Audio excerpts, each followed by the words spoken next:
Hey everybody, welcome to part 2 of the Jorgensen Cohen 2020 live Q&A session. I am Spike Cohen, your vice presidential candidate for the Libertarian Party.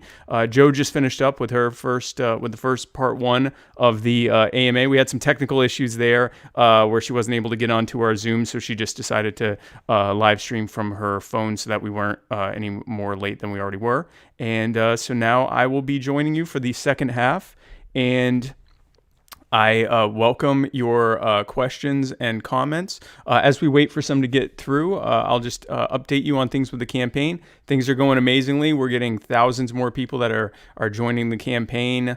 We've had tons of people that are signing up to donate. Be sure to, if you have not already contributed, we have just launched our weekend fundraiser. So be sure to go to joj2020.com and press the donate button. We would appreciate any amount that you can give. Also be sure, here are some things. We get a lot of people that ask, what can you do? What can I do to help the campaign? Here are some things you can do. Besides, of course, following me and Joe on Facebook and on Twitter, and following Joe on Instagram and on YouTube as well, and sharing our content whenever we put up something that you like and want to share with others. Another thing you can do, if you haven't already, is fill out our volunteer form on our website, joj2020.com.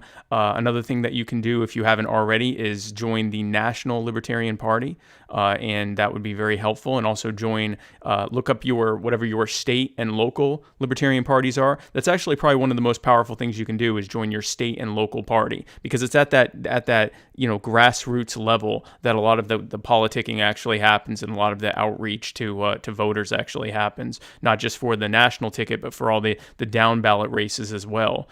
So those are the things that you can do. Follow us on social media, fill out our volunteer form, sign up for the Libertarian Party National if you haven't already, and sign up for your state and local Libertarian Party as well if you haven't already, because I'm sure that your local people will give you plenty of stuff that you can do to help. We're all working full steam ahead to get this campaign going in all of the down ballot races. And speaking of down ballot races, if you are a nominated Libertarian Party candidate for office, please feel free to reach out to me, to inbox me or Joe to tell us a little bit about yourself. And also state affiliates out there who have candidates they'd like to really promote in this cycle, be sure to reach out to us. We would love to help promote them. We've been doing that, trying to promote at least 1 or 2 candidates a day that we are promoting that are libertarians, that are running in everything from city council positions to state legislature to governor and U.S. Senate and U.S. Congress and everything in between. So with that, I will start taking some of the questions that we have here. So first question is, how do we make college more affordable? Well, if we look at the issue with college, the way that pricing for anything works is that it's dictated by supply and demand. So if I'm providing you with whatever service, and we'll say college in this case, if I'm providing you with higher education services, and I know that if I raise the tuition from this amount to this amount, that I'll have fewer people coming in, then I want to keep that equilibrium of price to make sure that I don't end up losing money by having fewer students. The thing is, with all of these subsidies and grants, and with the federal government underwriting the college loans, what's happened there is that I now can just, if I run a college or a university, I can just keep charging more and more and more and more and more, and know that the students are going to keep filling up the seats.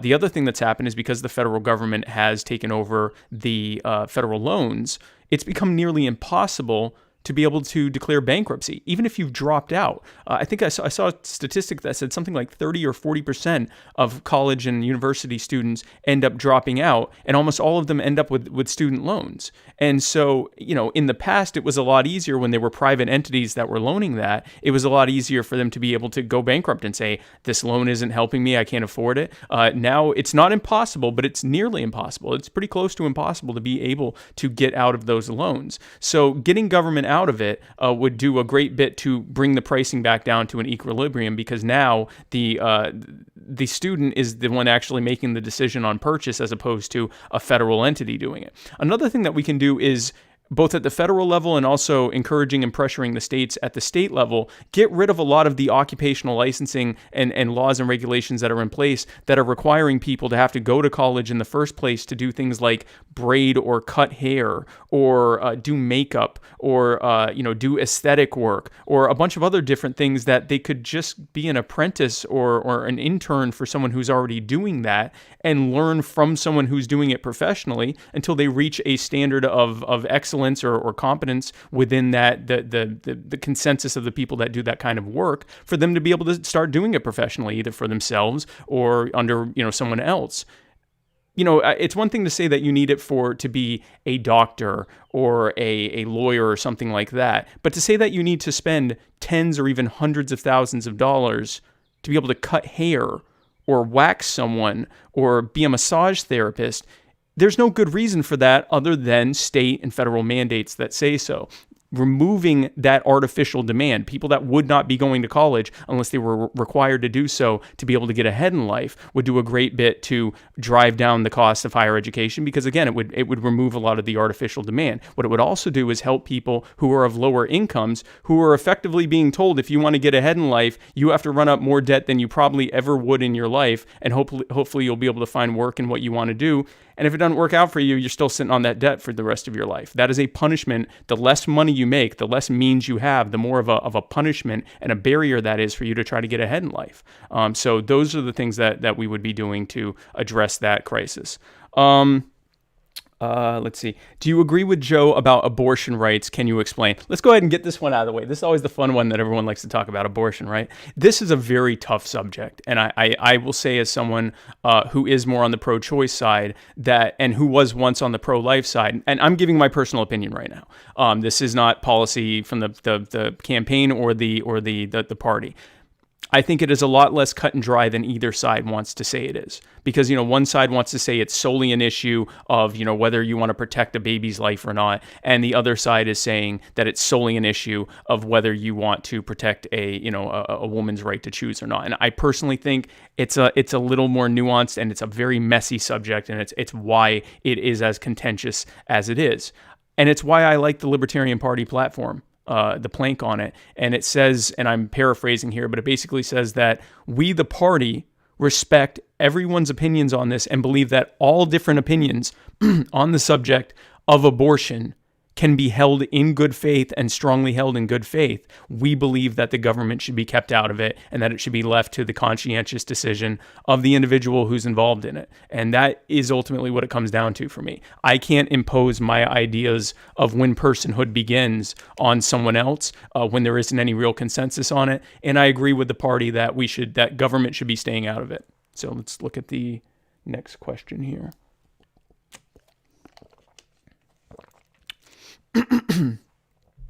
How do you address minimum wage? Well, we're getting all the fun ones right out of the way to begin with. So minimum wage, let's look at the history of minimum wage in this country, at least. When black people were being freed from slavery, and when an increasing number of immigrants were coming into the country to do labor, there were a lot of people that were not very happy about people who were not white or were not their idea of white at the time, that were able to get work because they were willing to work for less than they were. And so they actually created laws that said, okay, here is the white standard of what someone should be paid.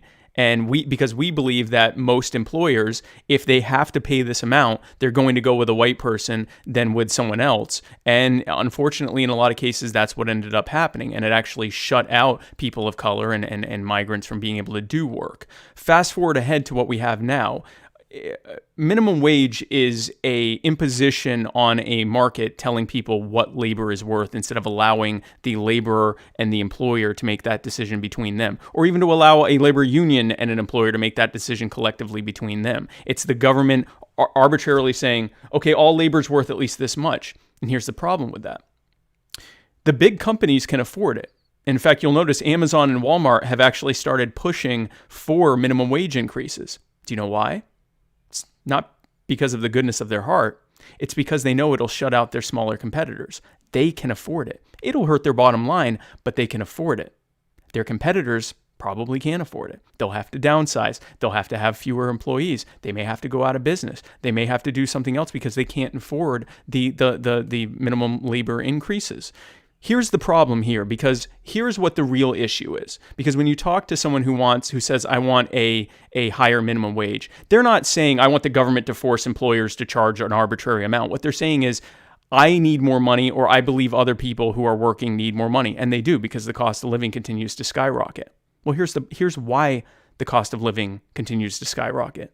Because of regulatory burdens that government puts in place that makes everything, but especially things like housing and healthcare and education, more expensive, but really makes everything at least a little more expensive.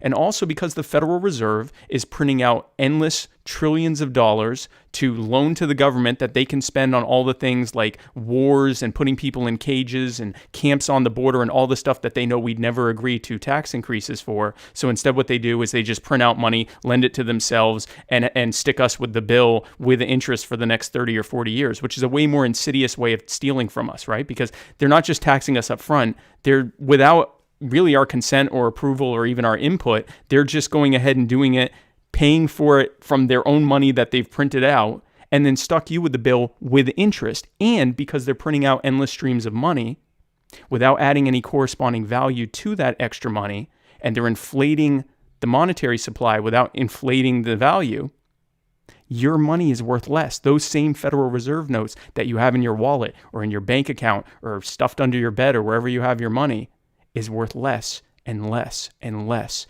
every single day. It's been happening every day since 1913, and that's not the way it used to be. The cost of living used to go up and down regularly with various economic conditions and supply and demand. Now it just steadily goes up. Even if the economy tanks, the cost of living goes up. The economy does well, the cost of living goes up. And the reason is because there's this endless printing out of Federal Reserve notes, something that would never happen in a free market system of banking and currency. So those are the real problems. That's how you make it so that your money is actually worth something. That's how you make it where employers aren't having to go out of business because they can't afford the regulatory burdens and the wage increases. That's how you deal with that problem. Let's see here. How do we convince the general public to vote third party in such a contentious election? I personally believe that let's call it dystopian conditions that we're in right now, that's how it's been described to me by a few people, that have been entirely imposed upon us by Democrats and Republicans, is a perfect example. It's a perfect opportunity for us to be able to say, see all this stuff happening right now? They did that.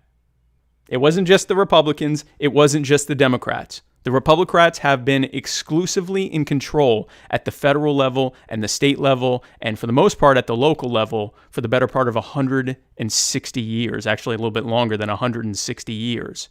And look at everything that's happened during the time that they've been in charge. Look at what the terrible things that they have imposed upon us because of their terrible, arbitrary, centrally planned, top-down solutions that just so happen to harm all of us and also just so happen to benefit them and their well-heeled cronies and friends who put them in office.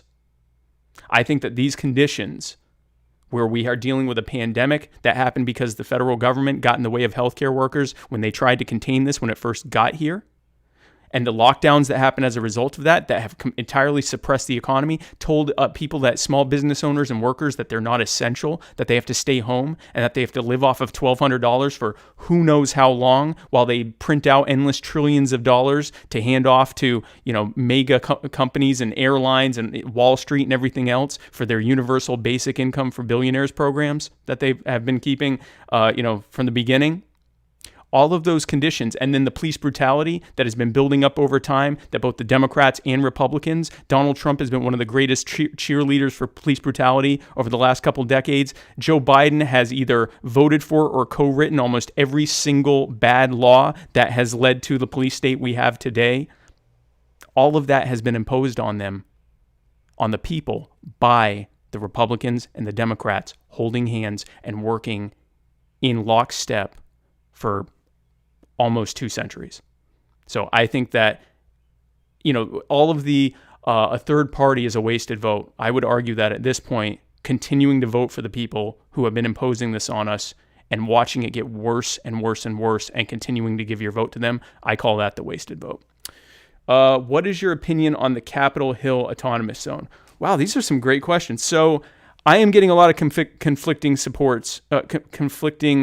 opinions and reports out of the CHAZ. For those who don't know, the Capitol Hill Autonomous Zone is a region in a neighborhood in Metro Seattle where during the protests and everything that's been going on, some groups of people basically put up barriers on the streets and said, no police allowed. This is now our own little autonomous zone. And it's been going on for the better part of, I think, 4, maybe 5 days now. Maybe only 3 days. It hasn't been going on for long, or at least I only heard about it like 3 or 4 days ago. I think it's been going on for less than a week, and I've heard everything from things are doing great there. The businesses are flourishing, and it's doing amazingly, to they are running out of food, and everyone's in a terrible situation, and the police are just waiting for them to beg for them to come back. And I honestly, I would imagine it's somewhere between those extremes. I have been very busy campaigning, and I have had people that have been kind of giving me some updates on it, but the differing narratives are so wild right now that it is hard to be able to, be able to ascertain what's going on there exactly. With that said, I will say in general that people voluntarily choosing to peacefully separate and say, we want to have our own voluntary community, assuming that everyone there is in agreement with that, I'm not against that in theory. But in terms of this specific thing, I just really don't. I don't know enough to be able to give a strong opinion one way or another.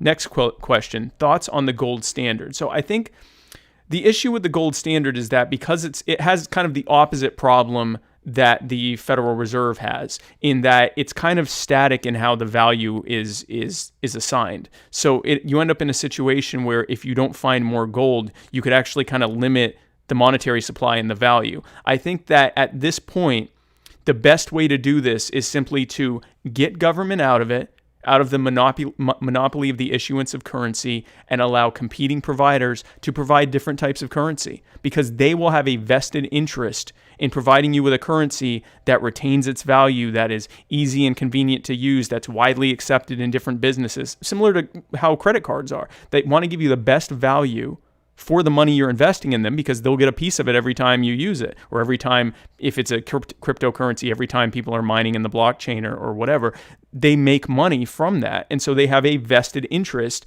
At no point will they have a vested interest in just printing out, endless trillions or producing endless trillions of their own currency, because they know everyone would stop using it. It would lose its value, and everyone would go, I don't want to use this. This is as bad as the Federal Reserve. And they leave because we can. Because when there's not a monopoly imposed on you, you don't have to stay with them. And we can apply that to everything: education, healthcare, infrastructure, and everything else. When you can have a choice of who you do business with, everything changes. That's why we as libertarians believe in voluntary solutions whenever possible and prudent, because if it's voluntary, you have to give me a good service, and I have to give you a good service, or we can part ways and go find someone else. As opposed to a government-imposed solution where not only do you not have another choice, but I can rob you to pay for it. And that's the situation that we're in.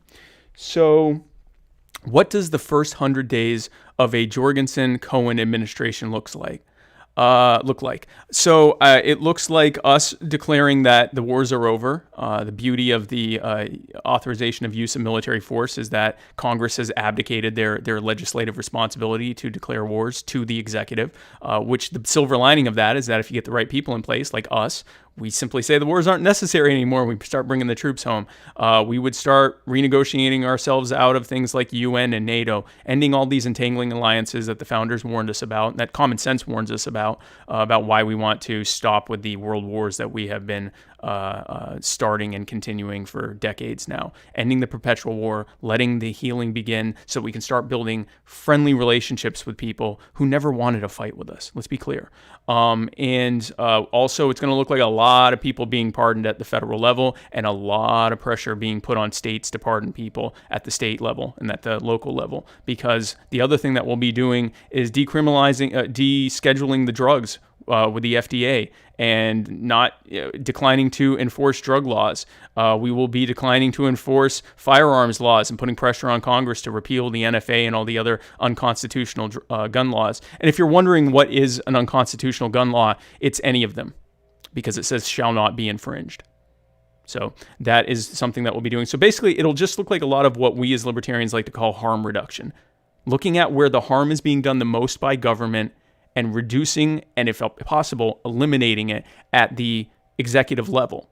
And then at the legislative level, we're going to draw a line in the sand. And in one line, we're going to use the bully pulpit. And we're going to draw a line in the sand with the public. On one side of that line is those of us who are working to remove the boot from the neck of the people as we work to find solutions to the problems that we face that are often imposed upon us or made worse by Republicans and Democrats and their bad government ideas and solutions. And on the other side of that line will be the Republicrats who want to keep that boot on the neck of the people and allow continued unnecessary suffering for no other reason than to preserve their own power and wealth and influence. And we believe that will help. That, coupled with our executive actions, will do a tremendous amount to be able to put the pressure on the legislatures and the states to be able to set the people free.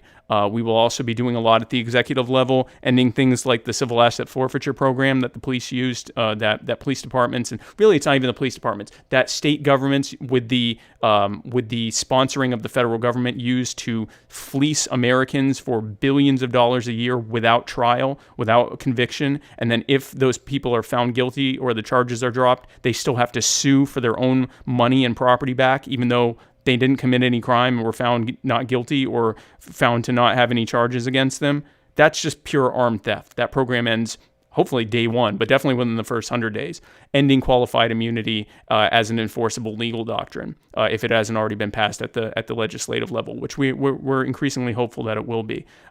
Qualified immunity, which allows the police who are abusive, the ones who are abusive, to basically never be accountable or sued for it unless they do just a total outrageous thing. Derek Chauvin, who killed George Floyd, had 17 other excessive force complaints against him before he ultimately ended up murdering George. 17, including wrongful deaths. Qualified immunity helped to allow him to continue. What qualified immunity, removing that, will also do is it will disincentivize the bad cops from staying in, so that the ones who are left are the ones who aren't worried about being sued because they don't want to violate anyone's rights. And they're happy that we're ending the drug war and ending all of the things that they didn't want to enforce in the first place. So that the police that are out there are only out there to protect our lives, our rights, and our property, and to protect and serve, which is what most of their mottos are. And to heal that rift between the police and the public, especially between the police and communities of color, gender and sexual minorities, religious minorities, ethnic minorities, the poor, the homeless, immigrants, the people who are the most acutely affected by excessive police force, to heal that rift between them so that the police and the public are friends, so that when the public sees police, when every member of the public sees police, they're not scared, they're happy. They're not frightened or angry, they're relieved. They're glad that the person who is there to protect them is there. That's what we want to do. That's what the first 100 days looks like. Second Amendment stance. Well, I kind of touched on that in my little rant just now, but we believe that all gun laws are an infringement on the Second Amendment, and more importantly, on your right to keep and bear arms as you see fit. All of them, including the National Firearms Act. Let's talk about the basis of firearms laws. It's unfortunate that a lot of American history is that big moves by government to limit the people started with whomever they were trying to scapegoat at the time. And unfortunately, that was often freed and freeing slaves. When the slaves were being freed in the Reconstruction era post-World War II, and even during World War II, those states and eventually at the federal level were very concerned that these freed slaves might, be upset that they were enslaved for hundreds of years, and that they might take up arms. And so as a result of total baiting of people's racial fears of black people, they passed these gun laws, even though the vast majority of black people were just happy not to be slaves anymore and were hoping they could go and do something for themselves and live a peaceful life. And those gun laws allowed for groups like the Klan and other racist groups to pop up and attack those groups of freed slaves with impunity because those freed slaves couldn't fight back. And thankfully, a lot of those groups finally just started arming themselves, in some cases illegally, and saying, hey, listen, we need to be able to protect ourselves like anyone else. But that is the root of gun laws in this country. And we know that every single gun law since, and many other laws, have been disproportionately enforced against communities of color, which means that the vast majority, or a solid majority of the people that are in prison for gun laws, for gun law violations, are people of color, even though white people have a higher rate of gun ownership. So if you are just someone who wants to end gun laws, or if you're someone who wants to end disproportionate use and enforcement of laws against people of color, or if you're both of those things like me, so many great reasons to end the war on guns. And we will absolutely refuse to enforce that, and we will absolutely decline to, enforce any laws that are on the books, and we will pressure the legislature to remove those laws. How can supporters quickly sell libertarianism to folks they know to spread the word? This is a good question. So, libertarianism, because it's such a involved political philosophy, I think sometimes we get caught in the weeds, when people will ask and we get all wide-eyed and start explaining, all the basis of stuff. Here's the elevator speech that I give people when they say, what is libertarianism? I say, libertarianism is the belief that you own yourself, your life, your body, your labor, and the product of your labor, your property. And that because you innately and intuitively own those things, that you exclusively own the rights to the ownership and enjoyment of those things. And that you can choose to give those things, or to sell those things, or to lend those things as you see fit, but that they are ultimately yours to make that choice. And that if anyone tries to take from you, from your life, your body, your labor, or your property, or tries to impose themselves on you and tell you that you can't exert your bodily autonomy by saying what you would like to, or thinking what you would like to, or associating as you would wish, then they're committing an act of aggression against you. And I usually, again, it depends on how quick you mean, but if I have more time and people say, well, why are you against aggression, or why is that bad? I'll say, well, not only do we believe that it's inherently bad because an act of aggression it just makes sense that it's wrong. You shouldn't hurt people. You shouldn't take their stuff. You shouldn't try to tell people what to do. You shouldn't try to impose yourself on others. But it also doesn't work, because if I can take from everyone listening, I'm not on the thing, so I can't see how many people, but however many people are watching this, if I could simply take from all of you whenever I see fit, I'm not going to be nearly as good of a steward of what I have as if I have to only, if I can only get things from providing you value and having you want to give me things and be able to, voluntarily get the means that I have. If I can simply take it from you, I'm not going to be a good steward, because I can just take as much as I want whenever I want to. And you're probably not going to be as good of a steward of what you have, because I could come and take it from you at any moment. So you might as well use it as fast as you can. And what are the bad decisions and the bad solutions of the Republicans and Democrats, the bad government, centrally planned, arbitrary, crony-friendly solutions that the Republicans and Democrats have imposed on us? But a system whereby a single entity assumes the authority to take from everyone whenever it sees fit.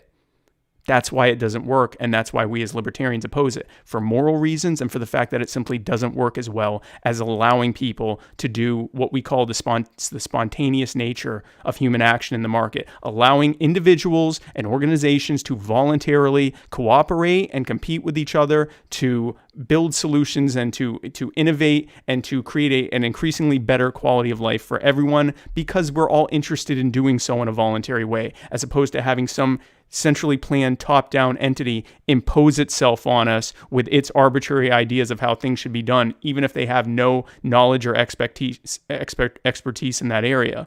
Which, of course, leads to well-heeled cronies telling them the best way to do things, which just so happens to enrich them at the expense of everyone else. So, again, it depends on how quick you want it, but I usually just start with the you own yourself, your life, your body, your labor, and your property, and we believe no one should be able to take those things from you, if you only have 10 seconds. Okay,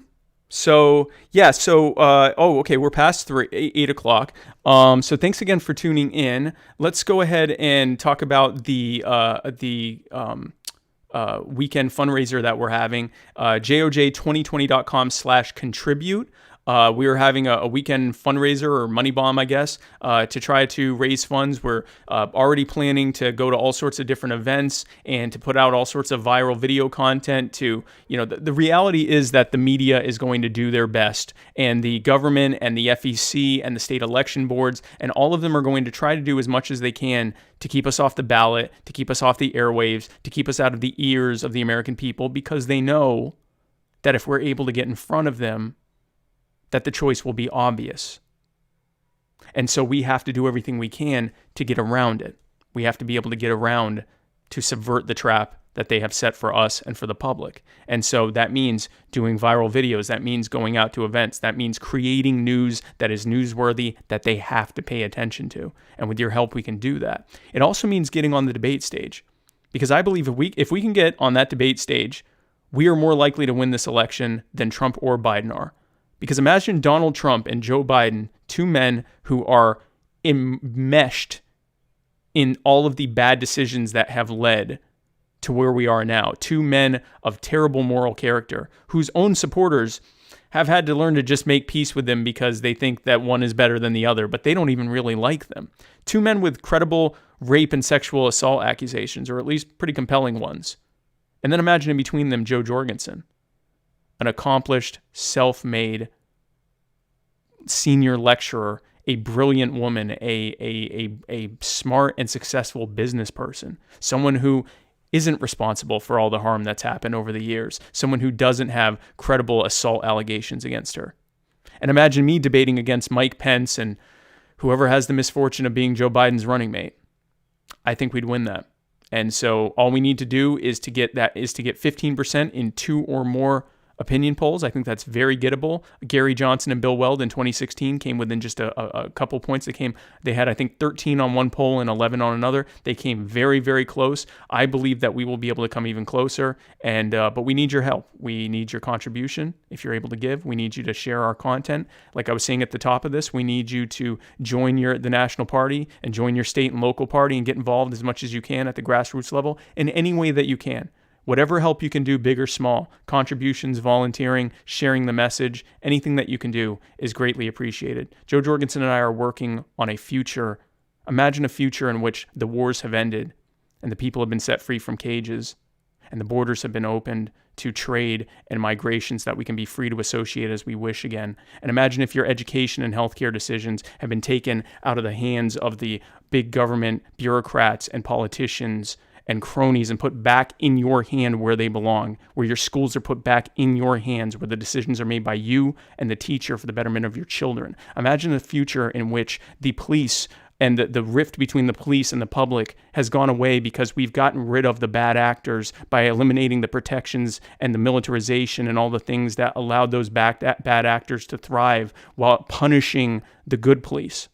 Imagine if we've gotten rid of that. Imagine if our communities are safer and you're living a freer and healthier and happier and safer life with a better future for your children than we could have ever previously imagined.